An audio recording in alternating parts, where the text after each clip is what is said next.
A mimer from Shabbos Parshas Shalach Tovshin Mem Vov.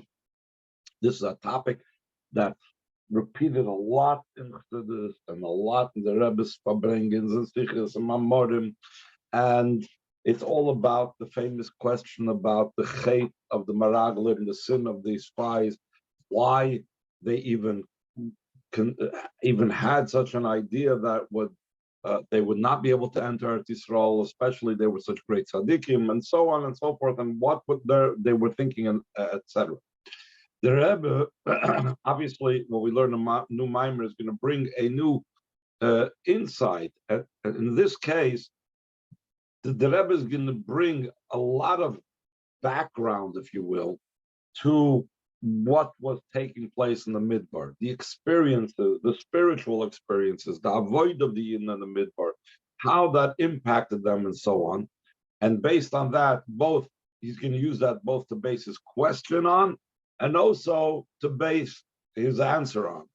So it's very interesting to see over here in this Maimer the way the Rebbe is going to speak about the details and the attitudes that were and the spiritual state of the Yidden at that time, the generation of the wilderness.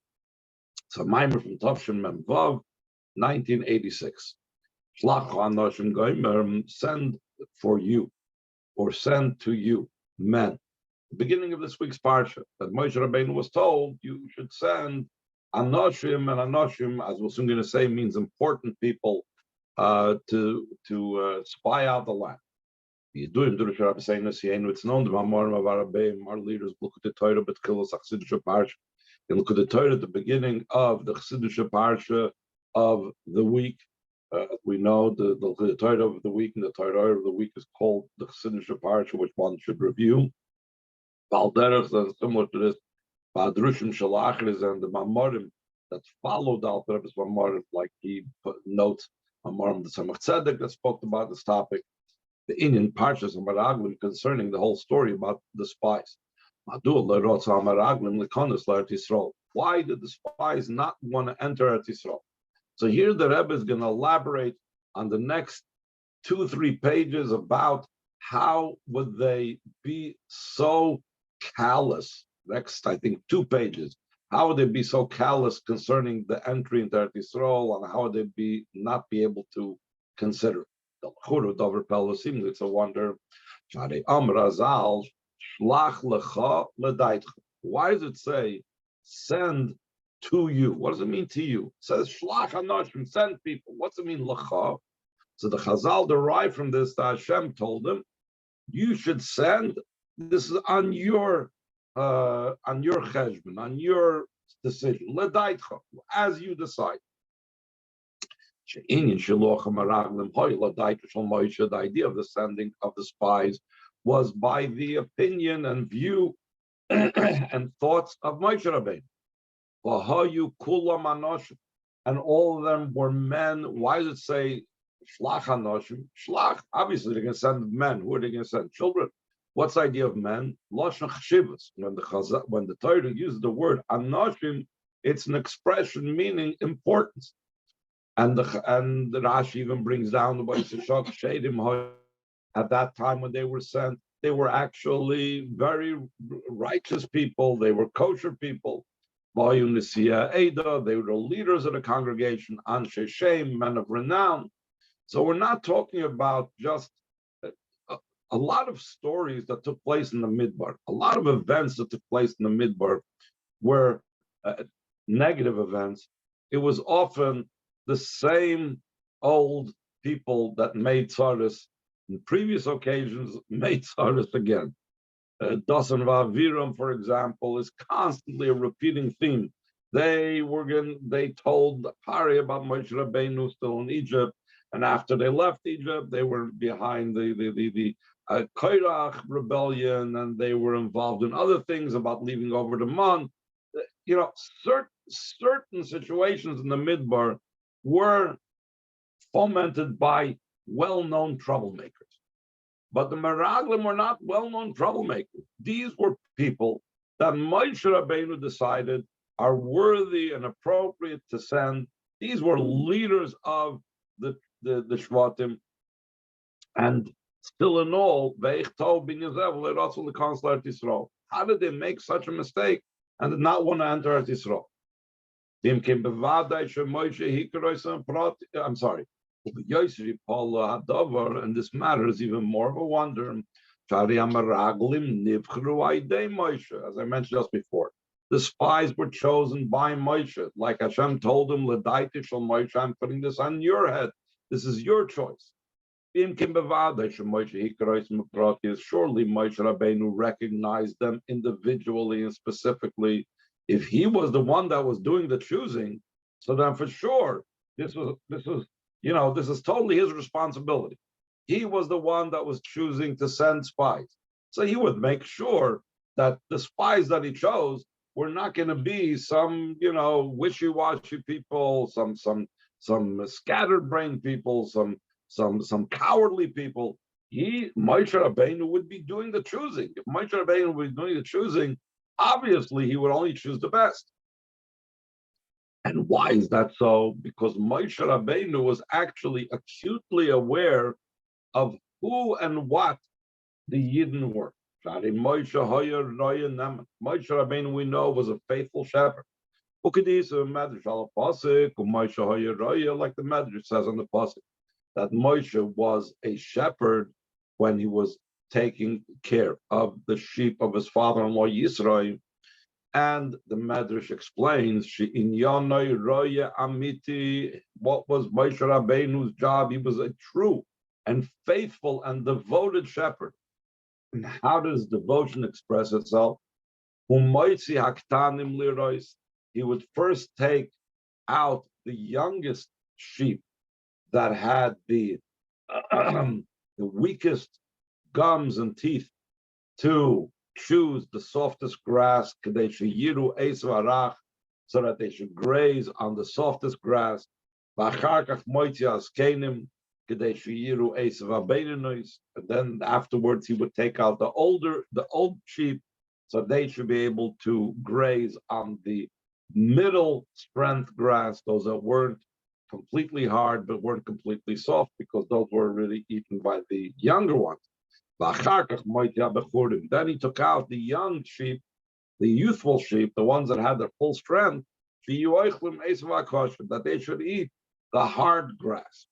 Amar HaKadosh Baruch Hu, Hashem said, when he saw Moshe Rabbeinu's care and paying attention to the sheep in such a manner, someone that knows how to take the sheep out to graze, every sheep according to his capabilities, that he will come and be the shepherd for my nation.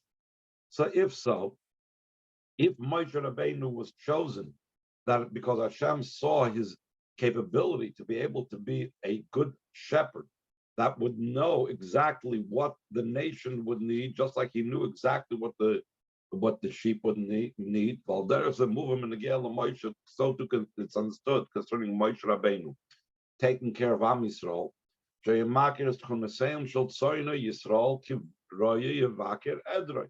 He recognized the characteristics of the sheep, which were the Jewish people, like a shepherd that examines his flock. And therefore, he wasn't mistaken, and he didn't not know about the people he was choosing. When he chose important people, he knew exactly who he was choosing. Therefore, it's an even greater wonder, how did they make a mistake in such a matter if Moshe Rabbeinu knew exactly who was choosing, and still in all, they refused to go into Eretz Yisrael, or they brought back this bad report to dissuade the Yidden from going into Eretz Yisrael. Another thing we need to understand, the complaint of the spies was, only this nation is very powerful and mighty that's settled in the land. And they even said that he's stronger than him. And they must have been saying this, and they said it towards Hashem, that the nation the nations that were inhabiting, the people that were inhabiting Eretz Yisrael, Eretz Canaan, was stronger than Hashem, which is, again, a very difficult thing to understand how they would say such a thing. Now, this wasn't just like an unusual thing to say that they said it, but you must say that they were thinking that and considering that in the simple sense.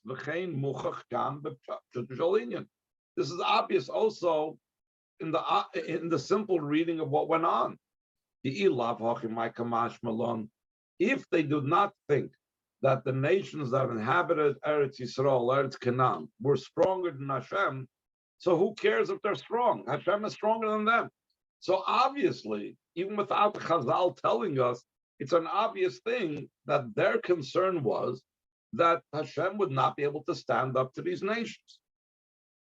And so again, it's so strange.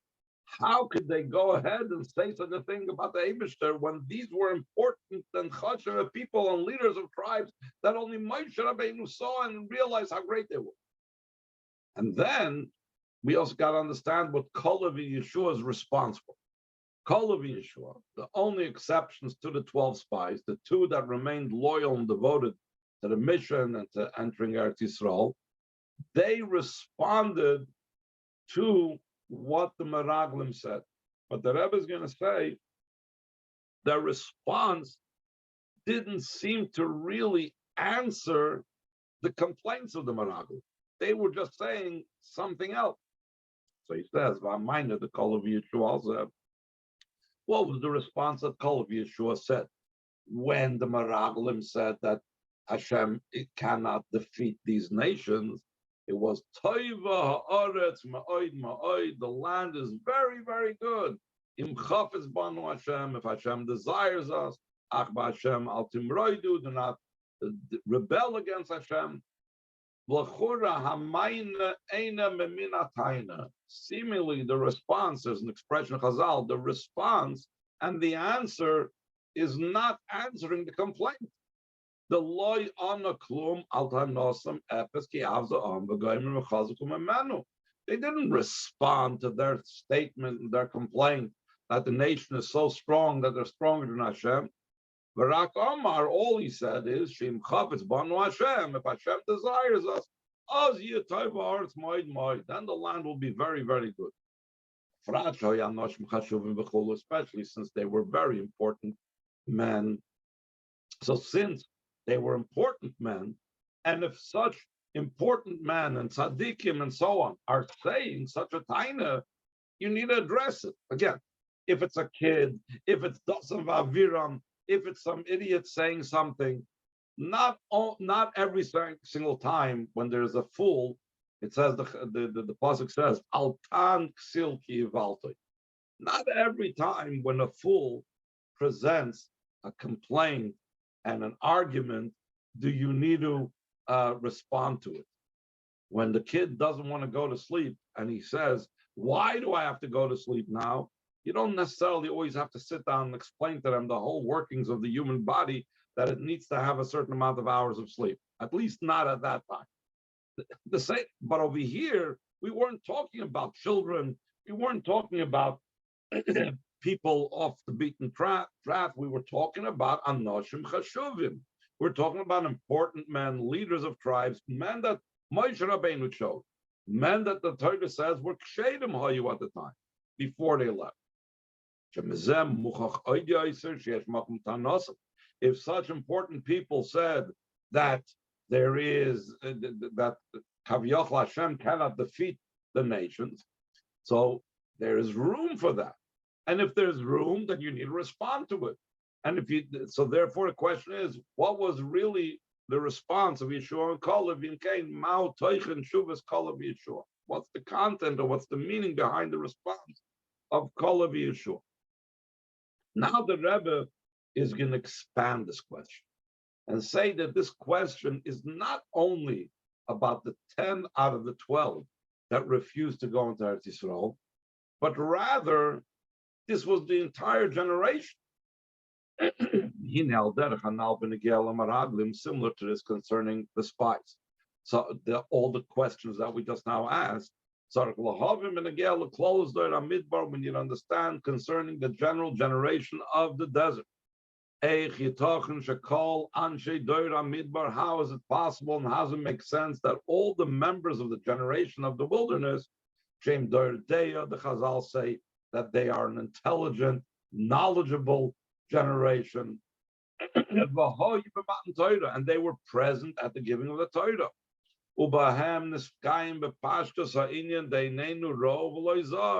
And by them literally was fulfilled the idea that our eyes saw it and not someone else's. In other words, a lot of times we're told about something that someone else saw, but they didn't see. The story wasn't related to them by Matan Torah. They witnessed Matan Torah. Was named and our ears heard and no others. We didn't get this information by other people that reported to us about Matan Torah. That was the generation of the Midbar. And not only that, the entire world was in a more uplifted state because of Matan Torah. At that time, the world was immediately following the revelation of the giving of the Torah.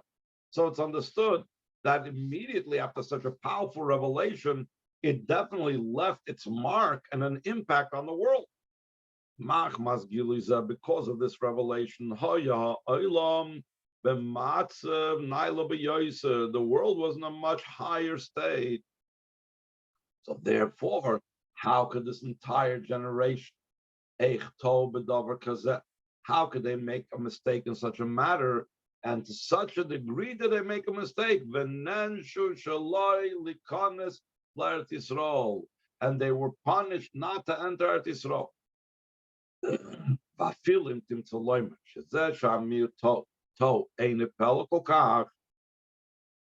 Even if you want to tell me that this minority that made a mistake is not such a wonder, you'll always have in a community of people, you'll have a few bad apples. So you had a few people that made a mistake. Still in all the Torah speaks to the majority, and all things follow the majority. The majority tilts the scale and causes the entire himself and the entire world to be tilted to the side of merit. The Goyim Loyulahem Shuvatzali is quoting an expression, the Rambam, he causes for himself and to them, meaning the entire world, a salvation. Therefore, being that that's the case, you cannot say that this was only a minority that made this mistake, because if a majority was not making this mistake, then the majority would have outweighed the minority, and the entire generation would not have died out. Therefore, he must say, this was a mistake in the majority. This is such a great wonder. How could is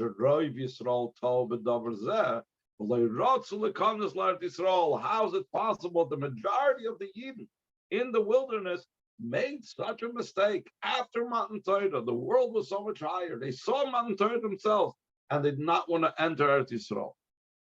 Now the Rebbe is going to say some more very interesting points over here. Let's talk about the daily ongoing experience that the Yidden experienced in the wilderness. That daily ongoing experience that the Yidden experienced in the wilderness should have also improved and elevated them spiritually, not just the Matan Torah event, but their day-to-day experience. And that spiritual elevation should have again not allowed them to make any mistakes. So he says,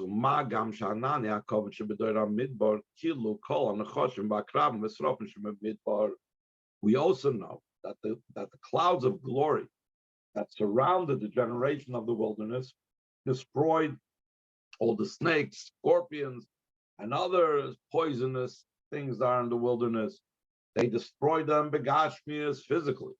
And if they destroyed them physically, v'kolshki v'kalvachomer beruchnius, and how much more so spiritually. Chassidus speaks about the idea that the clouds of glory and the Aaron traveling before them was a matter of refining and removing the klippas that were there in the midbar and elevating the sparks in the midbar.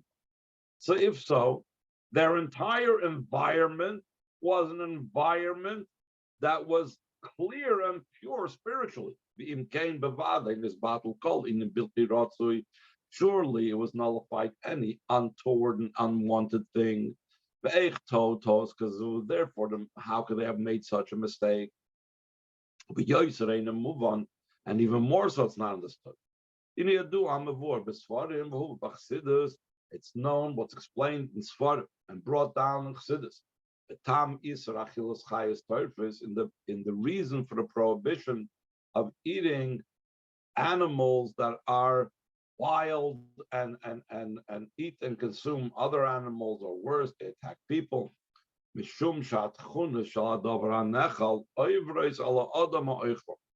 the characteristic, the nature of the item that's being eaten pass over to the person that consumes them. So therefore, we do not eat animals that eat other animals, wild animals, and so on, because this would like incorporate within us this wild killing nature. If so, if that is in the negative, so in the positive, it's also understood that the holier the food is, the purer the food is, the more imbued I am with purity and holiness. So he says, moving for this understood, Kivin should be Yosim in Midbar, while the Eden were in the wilderness, the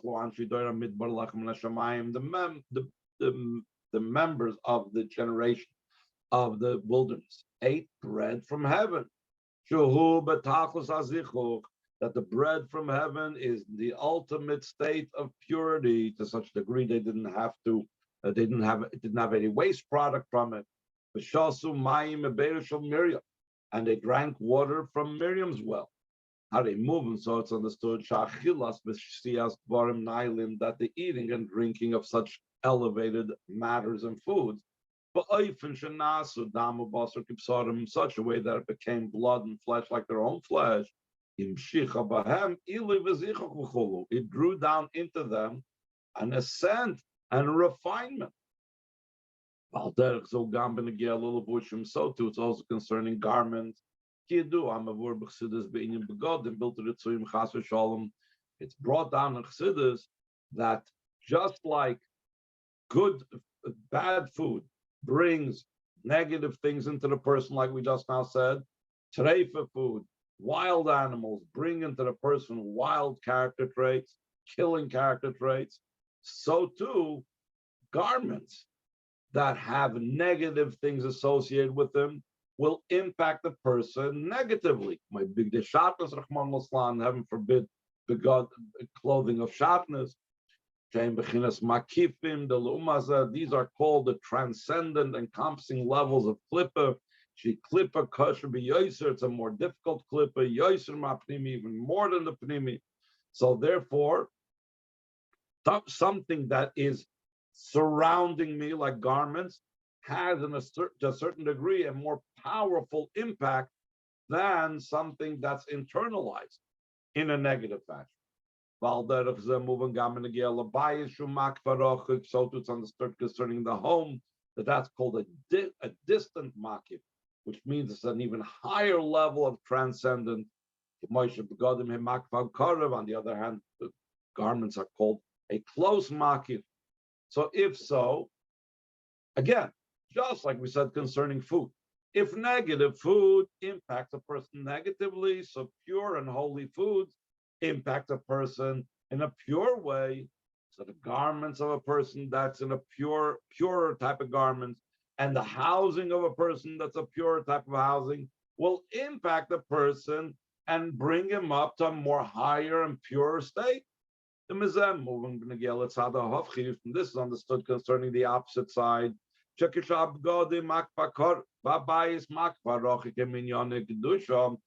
the garments and clothing which are a close makif, and the home, which is a distant makif, are made from matters of kedusha.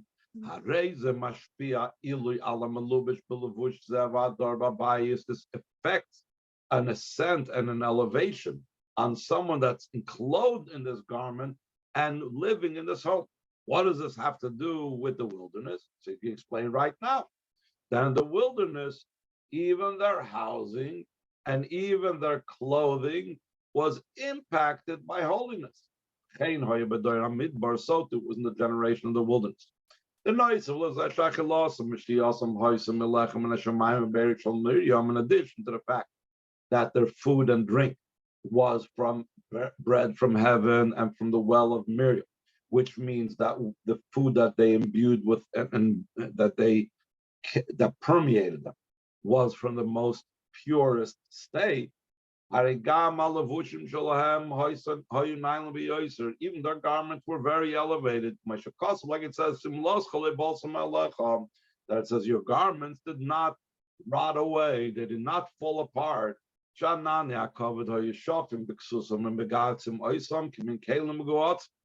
the clouds of glory was a traveling laundromat, that they would wash their clothes and they would iron their clothes like nice and beautiful ironed clothes.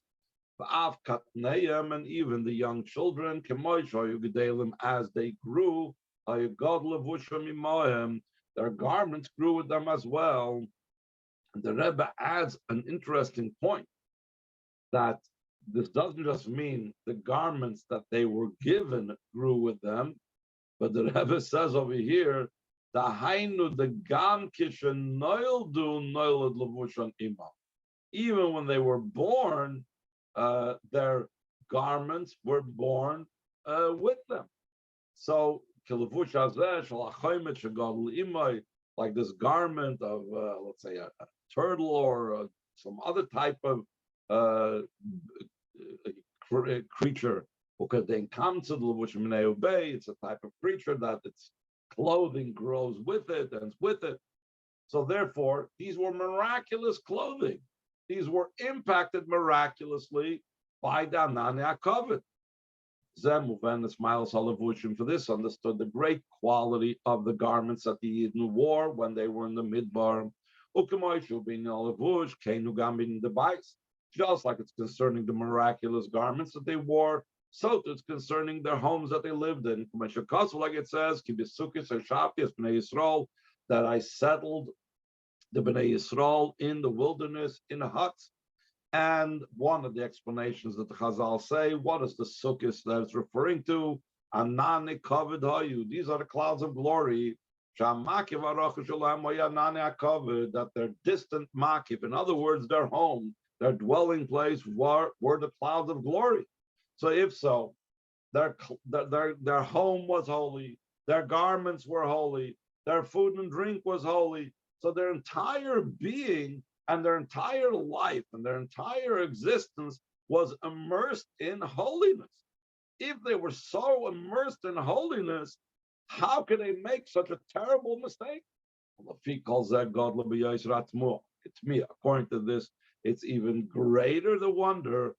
It's why did the members of the generation of the wilderness, they did not want to enter Eretz Yisrael.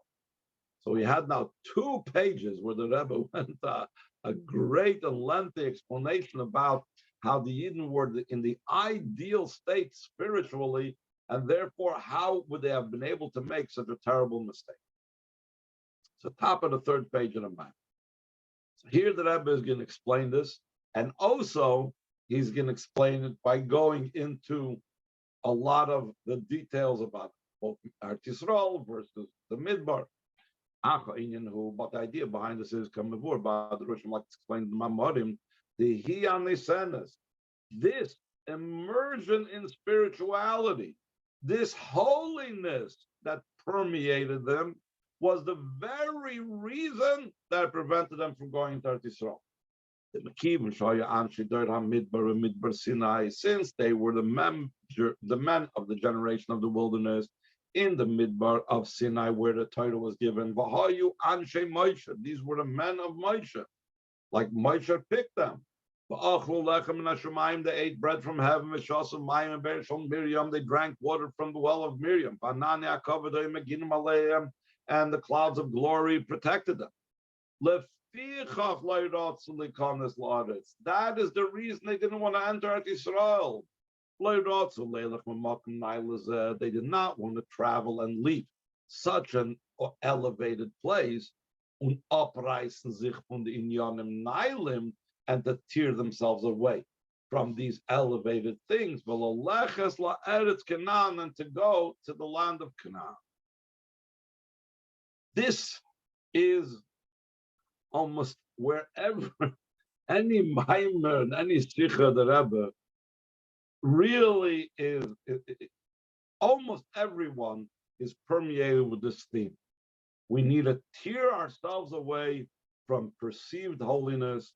Let's not lock ourselves away in the daladamas of a yeshiva or a koilel. Let's not just stay in Crown Heights next to 770. The Rebbe wants us to go out into the world and transform the world. And it's a big task. It's a big challenge. It's so wonderful to be immersed in the holiness of the wilderness with Moshe Rabbeinu, Aaron, Miriam, the holy food, the holy drink, the holy garments, the living space next to Har Sinai, and so on. But that's not the purpose. So he's going to go on further. The idea behind this is the Maraglim were the disciples of Moshe. Jehu bechinas chachma de kedush. Chassidus explains that Moshe Rabbeinu was the level of chachma of holiness. Moshe, it says, min hamayim shisihu, I drew him out of water. That's why it was called Moshe. And the level of water is synonymous with the level of chachma. So Moshe was the embodiment down here of chachma. And not just chachma. Chachma a lot of times is just the idea, and that can remain aloof and removed and not come down into being understood, because chachma is just that flash of insight before it's been elaborated upon. But rather, it's not just chachma aloof, but also it's in such a way that chachma comes down to the 49 levels of bina. It's the way Moshe Rabbeinu's chachma comes down in the reason, understanding, and explanation of kedusha. Therefore, the Meraglim, being Moshe Rabbeinu's people and receiving Moshe Rabbeinu's intellect from kedusha, since they're on the level of the wisdom of kedusha. The complaint was based on understanding and comprehension. How can they leave behind the mountain of Sinai and the wilderness of Sinai? That on it was given the Torah.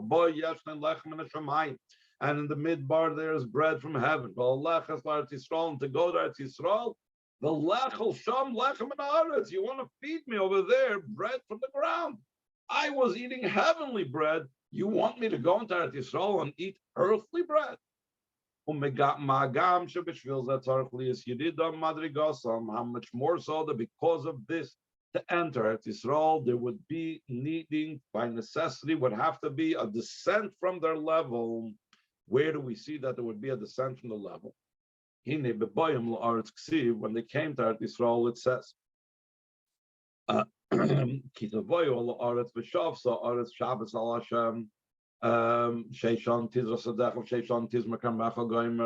says when you will come to the land, and the land will take a sabbatical, it will have a rest.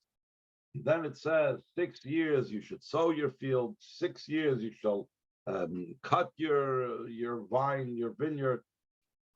This means why does it go in such a flipped order? It should say when you come to the land, you will plant for 6 years and then you will do the Shemitah. Why does the pasuk begin with you will come to the land, you will observe Shemitah?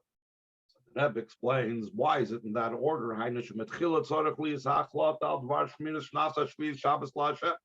Initially, before you even involve yourselves in earthly matters, in dealing with Eretz Yisrael, one needs to resolve and make a clear decision that they're going to keep the seventh year and make it a sabbatical year. And that decision takes self-sacrifice. This is their living. Could you imagine in this day and age when you tell a person, you know what, 6 years you will work at your job in whatever, computers. But the seventh year, I want you to stay home. You say, what are you, crazy? How am I going to feed my family? How am I going to pay the rent or mortgage? How am I going to pay the chinuch of my kids? I can't stay home the seventh year. This was their parnasa. Planting their fields, agriculture was the basis of their parnasa. To make such a decision, that involves mesiras nefesh, self-sacrifice. So he says, the Chazal say,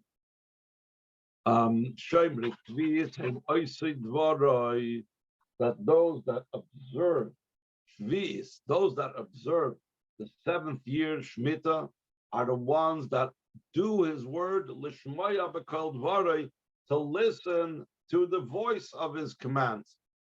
Mishum shesam b'miftachem b'Hashem, because they place their trust in the Eibishter.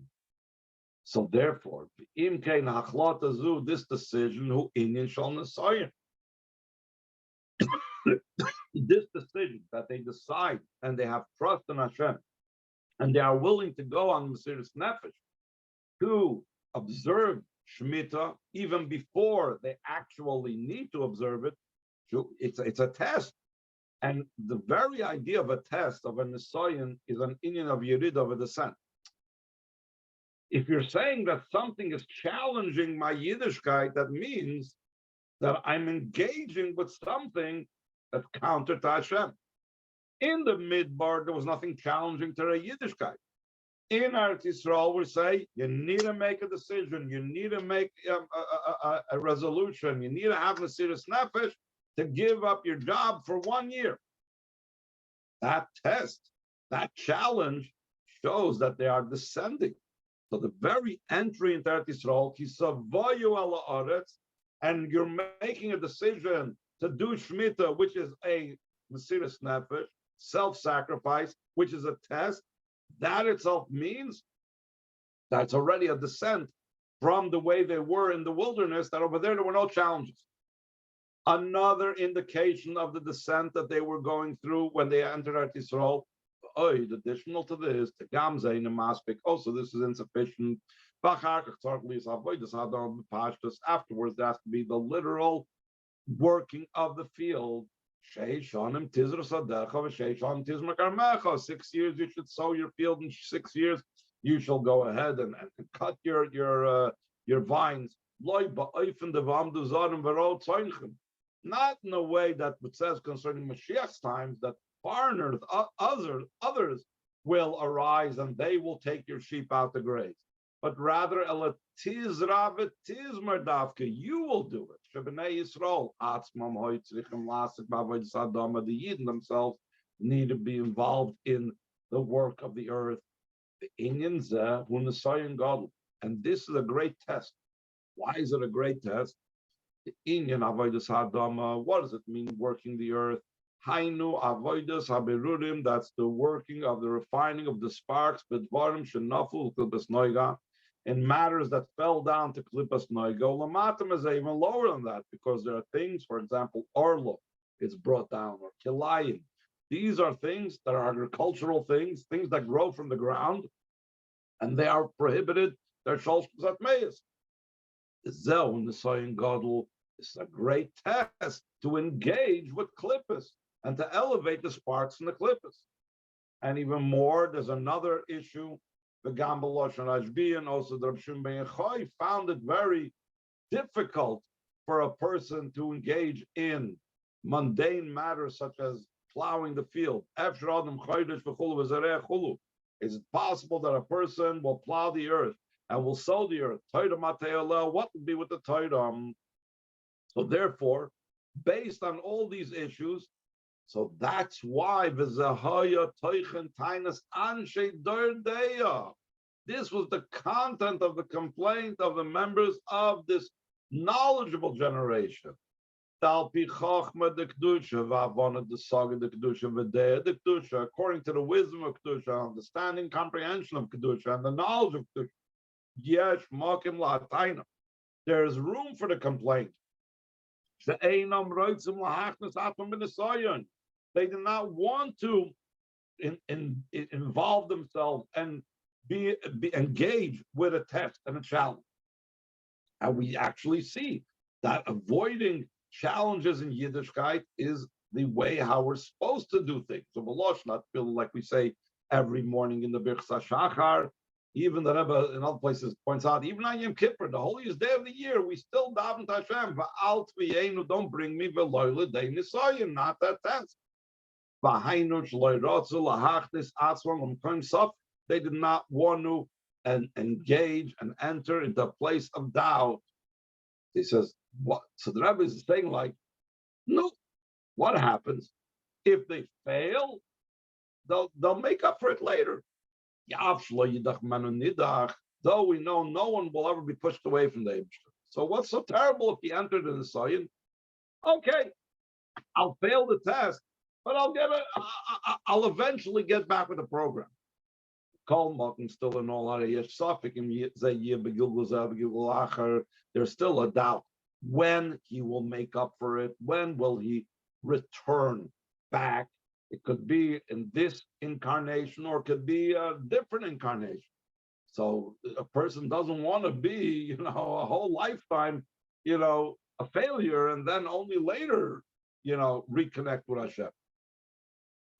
And now the Rebbe connects this complaint that the Meraglim were worried about not being able to face the challenges. They were actually going to bring a proof that facing challenges is a very dangerous thing to do. He says, we could say, this is what they said, Chazal explained that the Meraglim saw the Nephilim, the giants. What is the meaning of the word Nephilim? So according to one explanation, Nephilim is from the word fallen. These are malachim that fell from above. That the malachim, when they came down here below into the physical world, in the physical body, they fell below their level. With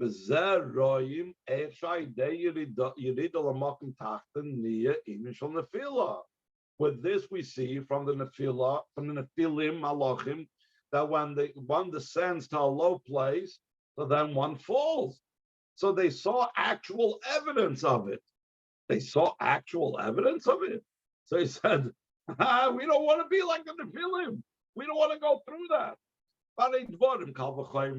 This is a matter of how much more so.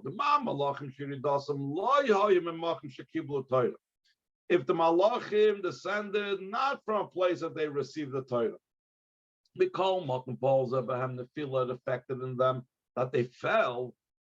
Achas Kama Vakama, how much more so? That the Meraglim and the generation of the wilderness should leave a place which was so high that they received the Torah in that place. Hari Bavad, they should tigrim l'nefilah, how much more so it will cause them to fall. Therefore, the complaint of the Meraglim was, how is it appropriate to leave the wilderness of Sinai and to engage and involve themselves in such a type of test? Fine. So we had the question about how the Meraglim and the generation of Midbar can even consider such a crazy type of idea of to say that they wouldn't be able to deal with Eretz Yisrael. And we explained why they would say such a thing. We have to explain why they were wrong in their approach. So at the top of the fourth page, Hey, now, Mr. Shematzad, Chachma, the Kedusha, V'chol, Yesh, Makom, L'Taina, Zud, Alt, V'yeinu, V'loil, Dein, Nisayim, F'yoyt, V'zeh, true. From the perspective of Chachma of Kedusha. Because, as we said, they were students of Moshe Rabbeinu, who was Chachma Kedusha. Therefore, they were operating on a Chachma approach. So there's room for this complaint. Do not bring me to test, etc. Moshe Rabbeinu, but Moshe Shechina with the best groin. That the Shechina speaks out of his throat. Sholcham she consul la'aretz davke lasik b'avoyis hamirudim. Moshe Rabbeinu sent them that they should specifically enter the land. To do what? To be involved in refining the sparks. Because when you have this level, the level of Moshe Rabbeinu, the Shechina medaberes techgroinoi, that the Shechina is speaking out of his throat, tzrichim lekanos l'Eretz Yisrael, one must enter Eretz Yisrael. And now we'll understand how and what Kalev and Yeshua responded that didn't seem to address their question. Say you've got Masha on the lamb Kalev Yeshua im chafetz banu Hashem. With this will be understood. What Kalev Yeshua answered. If Hashem desires us, the Teichen Hamaynu, who the content of the response is, the Bechinas Chayfetz Shilamayla Merotz, the level of desire, which is higher than the level of will. When you want something, it's not as powerful as desire. Desire is a will that's connected with enjoyment. So that's a higher level. So Chafetz Banu Hashem. And if Chayfetz, if desire is higher than will, and will is higher than wisdom, as we know, that the level of chayfetz, the level of desire, is how much more so higher than chachma and higher than bina and das. From the level of chayfetz, Hashem desires in us, and He brought us to this land. So from that level, from the level that transcends wisdom, yes, you have all these logical complaints, but we're not going into Eretz Yisrael because of logic. We're going into Eretz Yisrael because of Hashem's desire. And this is also why they said, do not rebel against Hashem. What is the response to the idea that they want to go ahead with logic? That you have to know that by going with logic against Hashem's desire, this is considered a rebellion against the Eibishter, because this is Hashem's desire. So following your desire, following your wisdom, where Hashem desires differently, is considered a rebellion. But another thing is, sometimes you could have Hashem's desire, or you could think that Hashem desires something, but I understand differently, even according to the understanding of Kedusha. But in truth, the idea of Hashem's desire is not that the desire should remain something that's only beyond understanding, only super-rational. But Hashem desires and wants that this should come down in understanding. The chayfetz havayahu, the idea of the desire of Hashem is that this idea should not remain above comprehension and understanding. This itself should come down in our understanding. That's why Kalev responded and said the land is very, very good. They said logically that this is a bad thing. And he said, you will see how good it is. If you follow Hashem's desire, so Hashem will bring out that you will be able to see the advantage in it, that the earth, the land is good. Not only that it's good, but it's very good. And he says, higher than what it was at the beginning of creation, before the sin of the Eitz Hadas, when the world was created complete and perfect. When Hashem looked at the creation, he said it is very good, but he only said very one time. Can idea how you did the Lars as opposed to descent into the earth and dealing with earthly things. In the Osboim Ladargan, Nihilus Yosef, then we arrive at a much higher level. Ma'oid, based on Ma'oid. We come to twice Ma'oid, twice very. Unbelievable stuff, even higher than the world where it was created by Hashem. Before Badrushim, like explained in the Mamarim, that when it says it's that Kalev told the Meraglim and told the Eden, that's higher, incomparably so, than Toiv Ma'id at the beginning of creation. How come? How can that be? The Tamadover, who the reason for this is, the higher something is, the lower it falls, the lower it descends. Specifically in a place of a test, and in the lowest place, over there comes down the most highest level. And by the avoid sham, through doing the avoid in a place of descent, in a place of a test, like the Eden going into Eretz Yisrael from the Midbar, sham megalim in we reveal this very high source, even higher than the Toiv Ma'id that was the beginning of creation. So now the Rebbe is going to apply it in our world, in our life, by comparing it to some more details of the events that took place over there in the Midbar. This idea in our service to Hashem is the Hinei Doir HaMidbar, the generation of the Midbar, Gam Heim Bevade Osku Ba'alos HaNitzotzos. They were also involved in elevating sparks. Even though we said that going into Eretz Yisrael was about elevating the sparks from Klippus Noigan even lower by dealing with agriculture and dealing with the earth, it doesn't mean that the generation in the wilderness were completely not engaged in elevating the sparks. The idea of elevation of sparks is the idea of redeeming captives. The sparks are considered that they are holy items of Hashem that are in captivity by the klippos. And when a Yid elevates the sparks, he's doing the greatest tzedakah of all, which is called Pidyon Shvuim, redeeming captives. Why? Where do we see that they were involved in elevating sparks? So the Rebbe is gonna bring a few examples of where the generation of the Midbar were involved in elevation of sparks. Surely they fulfilled the idea of the literal concept of tzedakah to poor people. Why? Maybe they didn't. It's a ruling in Shulchan Aruch for every single year.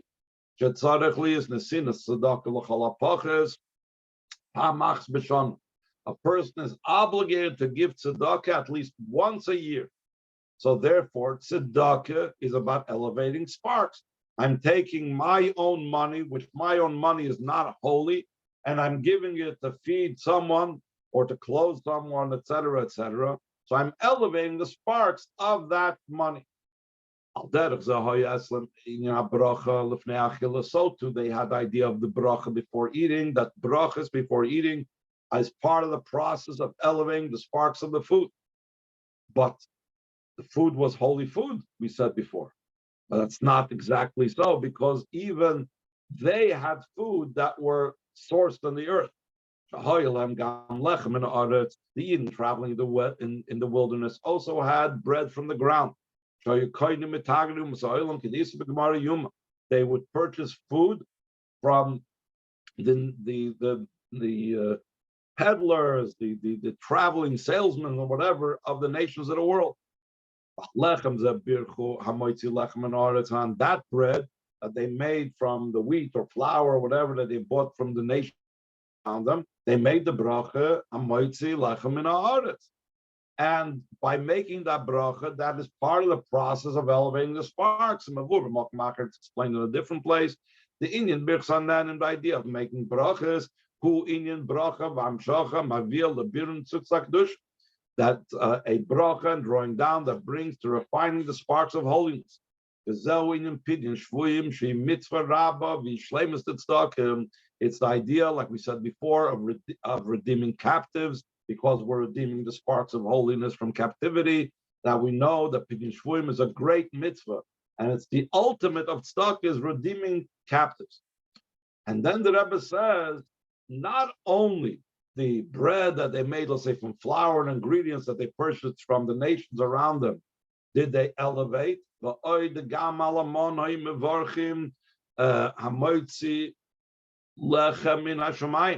on the mon they made the bracha, the one who brings bread from heaven.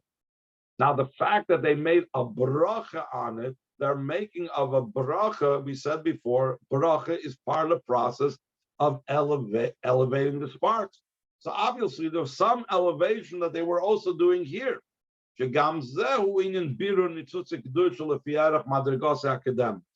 Also, the eating of the man and making the bracha on the man was also about refining sparks of holiness, even though we said the man was holy by itself because it was lechem min hashamayim, lechem from heaven. Still in all, by a yid consuming it, he was still elevating and refining the sparks comparable to what the man was before the person, the yid, ate it. That is another component of elevating the sparks that the Yidden had in the midbar. Similar to this, it says that Shevet Dan was the one that gathered and was at the end of all the encampments. They returned lost objects to their owners that someone might have left behind. Avedis begashmis, avedis beruchnis. The Rebbe explains it wasn't just physical lost objects, but also spiritual lost objects. The Shevet Dan was involved in returning. It was still that's also tzedakah and love of fellow Yid. Still in all, despite the fact that they had this level of elevation of the sparks and so on in the wilderness, and they did all of this there. All of this elevation of the sparks, the way it was in the wilderness, that's insufficient and incomparable to the elevation of the sparks in the lowest place in the physical earth, the way it is in the land of Canaan. Hashem desires in us, and He brought us specifically to the land. The ultimate purpose is that the refinement of the sparks should be in the lowest place. Not just the refinement of the sparks the way the Yidden did it in the wilderness, specifically in the land of Canaan. And specifically over there, dealing with the sparks in the land of Canaan, that's when we reach the level of the good land. Very, very good. Okay, this was all to lead into how this applies to us nowadays. So to will be understood in the service of a person to Hashem. Similar to the generation of the wilderness, we found also now like it's brought down the end of Tanya in the Geras HaKodesh. From the Arizal's writings, there are two types of neshamas amongst Yidden. Neshamas Talmid Chachamim ha'iskim b'Torah kol yameim. There's the neshamas Talmid Chacham that are involved in Torah all their days. Then there's neshamas Baalei Mitzvahs ha'iskim b'Tzedakah b'Gemach. The neshamas of those that are performing mitzvahs, that are involved in tzedakah and doing acts of kindness. Heim Yisachar b'Zvulun. These two categories are the categories of the Shevet Yisachar versus the Shevet of Zvulun. Yisachar, those are involved in Torah, and Zvulun, those are involved in business and therefore in tzedakah and so on. Those are involved in Torah all their days are similar to the generation of the wilderness. Their main avodah is not to be involved in the refining of this world. And those are involved in tzedakah are similar to the generation that entered Eretz Yisrael. But this itself doesn't just, we let the Talmid Chachamim alone, let them learn Torah. In that part of Tanya, Geras HaKodesh, it's explained, also, Talmid Chacham have to act in matters of doing acts of kindness. Every single Jew is obligated in all the 613 mitzvahs, including also the mitzvah of tzedakah. So too it's a ruling in Allah and Shulchan Aruch. Every person is obligated to give tzedakah, even a poor person. The person should not withhold, at least he should give a third of a shekel annually. If he gave less than a third of a shekel per year, like Kia mitzvah tzedakah, he did not fulfill the mitzvah of tzedakah. The Rebbe asks an interesting question. Seemingly, we need to understand, since we're speaking about of a Jewish person, that's fulfilling what it says in Shulchan Aruch. And therefore, what's one of the things it says in Shulchan Aruch? He davens 3 tefillas daily.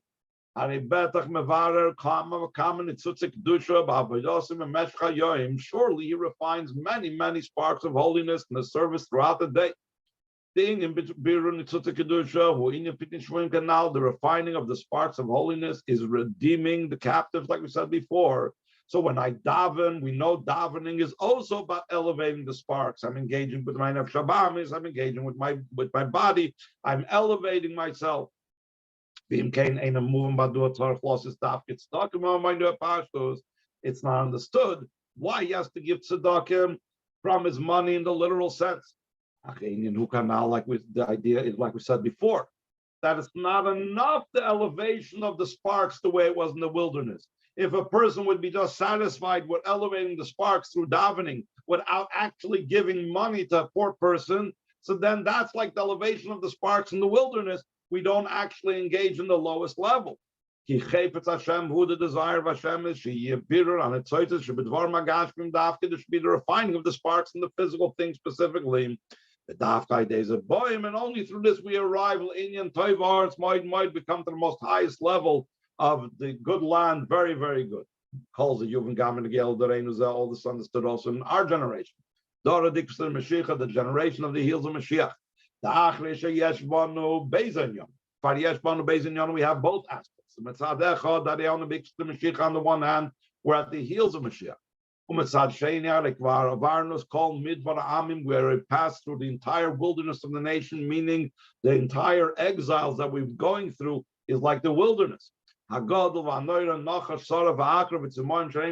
the wilderness is described as great and awesome, and the snake and the poisonous snake and the scorpion and the thirst that there's no water.